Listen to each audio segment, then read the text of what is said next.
अब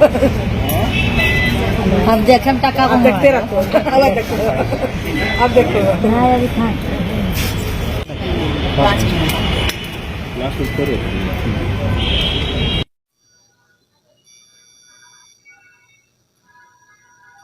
सब आदमी छोड़ो ना सब चलिए ले जाइए। जैसी गाड़ी में सुबह बैठा है ना, बैठते कहता है सर वो बचवा के बारे में कहा इसे ना पता बता रहे हैं ना क्या बोला पहली बार गरियावा में जब पकड़ाया है के अंतर्गत में कोतवाली थाना में ही एक कांड दर्ज हुआ है। करीब 9 बजे के आसपास हम लोग एक सूचना प्राप्त हुई कि एक अबोध बालक जो इसका उम्र 4 महीने के ही आसपास उम्र था, उनकी माँ के पास से ही गोद से बच्चा को बहला फुसला कर ले लिया गया है और उनके वो 26 तारीख की घटना थी। 26 तारीख को उनसे ले लिया गया था। पूरी घटना का हम लोगों ने जांच करना प्रारंभ किया क्योंकि ये गंभीर घटना थी और 4 माह के बच्चे को खोजना और उनकी माँ भी काफ़ी गरीब के लग रही थी, उनके पास कुछ सोचने समझने के भी बहुत कुछ नहीं आइडिया था। तो हम लोग कांड को गंभीरता से लेते हुए इसको अनुसंधान प्रारंभ किया। इस अनुसंधान के क्रम में महिला जहाँ जहाँ गई थी हम लोगों ने हर एक जगह का वहाँ का कैमरा लगा हुआ था उसको हम लोगों ने देखा है। उसके अतिरिक्त जो भी हुलिया बताया उस हुलिये के आधार पर हम लोगों ने पूरा ट्रेस किया। ट्रेस करने पर वो हुलिये के आधार पर हम लोगों ने उस एक्यूज जहाँ पर रह रहा था कंकड़बाग थाना क्षेत्र के अंतर्गत में, एक्यूज का नाम दिनेंद्र कुमार, पिता स्वर्गीय अच्छेश्वर कुमार। ये मूल रूप से रहने वाले कोचस रोहतास के हैं, लेकिन ये लोहिया नगर कंकड़बाग में फिलहाल फ्लैट नंबर 9 सलम थाना कंकड़बाग में रह रहे थे। हम लोग उस जगह पहुंचे, उनके घर से उसकी पत्नी और उसको एक्यूज को दोनों को हम लोग साथ में ले आए।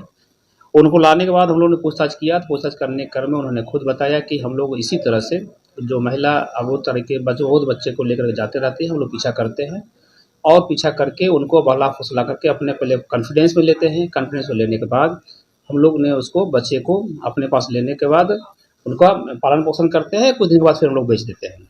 ये बातें अभी तक संज्ञान में आई है।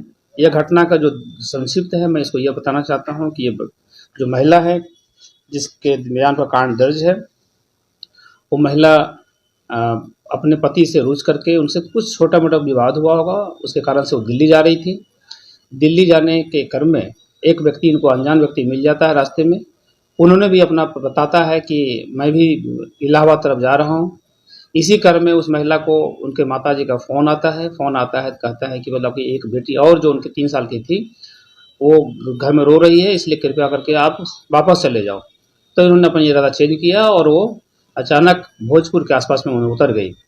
जैसे ही वो भोजपुर में उतर गई तो वो जो उनके साथ में दोस्ती बनाया था अनजान व्यक्ति, उन्होंने भी वहीं पर उतर गया। फिर उन्होंने कहा कि आप चलिए ये पटना जाने वाली जो DMU गाड़ी है उससे अब चलते हैं। देन आफ्टर दोनों ने वहाँ पर साथ में हो लिया, एक संबंध बना लिया था, एक अपना विश्वास बना लिया था। उस महिला ने उस पर विश्वास कर ली। उस क्रम में उन्होंने पटना जंक्शन पर पहुँचा। पटना जंक्शन पहुँचने के बाद उन्होंने पुनः उनको ऑटो पर जाने का सुझाव दिया। उस बच्चे के साथ में इतना तालमेल हो गया था कि बच्चे भी इनको पहचानने अच्छे से लग गए थे और उनके माताजी भी उन पर विश्वास करने लग गई थी। चूँकि अकेली महिला थी, उन पर विश्वास करना एक मजबूरी भी हो गया था। करीब 4 बजे के आसपास 26 तारीख को उन्होंने एक त्रिचक्र वाहन, संभव है कि वो ऑटो ही हो, उस पर उन्होंने बैठा और बच्चे को बोला कि अपने हाथ में गोद में लिया हुआ था वो व्यक्ति। महिला बैठ गई। इसी क्रम में देखा कि पीछे से उन्होंने भाग गया। तो कुल मिलाकर के ये घटना का हम लोगों ने सफल उद्भेदन किए हैं और इसमें जो 2 एक्यूज तत्काल हम लोगों ने पति पत्नी जो दंपति हैं उनको हम लोगों ने गिरफ्तारी भी किया है और उस घटना में बच्चे का बरामदगी हुई है जिसका अपना भी तुरंत देखा था। उनके माँ और उनके माँ को तत्काल हम लोगों ने समर्पित कर दिया बच्चे को। आगे की कार्रवाई के क्रम में हम लोग कितने घटने में ये इन्वॉल्व हैं, इनके हम लोग तकनीकी अनुसंधान कर रहे हैं। कहाँ इस तरह से इनके द्वारा काम किया गया है या बच्चे का खरीद बिक्री किया गया है, उस पर हम लोग तत्काल अभी उनको माननीय न्यायालय में के आदेश पर हम लोग न्यायिक हिरासत में भेजेंगे। लेकिन इनको रिमांड पर लेकर के भी हम लोग पूछताछ करेंगे यदि उन पर अनुसंधान करना आवश्यक पड़ेगा तो। आवेदन कब किया गया? तो ऐसे ही तमाम खबरों के लिए आप सभी बने रहिए हमारे साथ और देखते रहिए बिहार उज्जवल न्यूज। अब तक हमारे YouTube चैनल को सब्सक्राइब नहीं किया है तो जल्दी से सब्सक्राइब कर लीजिए। फेसबुक पेज को भी फॉलो कीजिए। वीडियो पसंद आए तो खूब लाइक कीजिए, शेयर कीजिए, कमेंट कीजिए। वीडियो देखने के लिए आप सभी का धन्यवाद।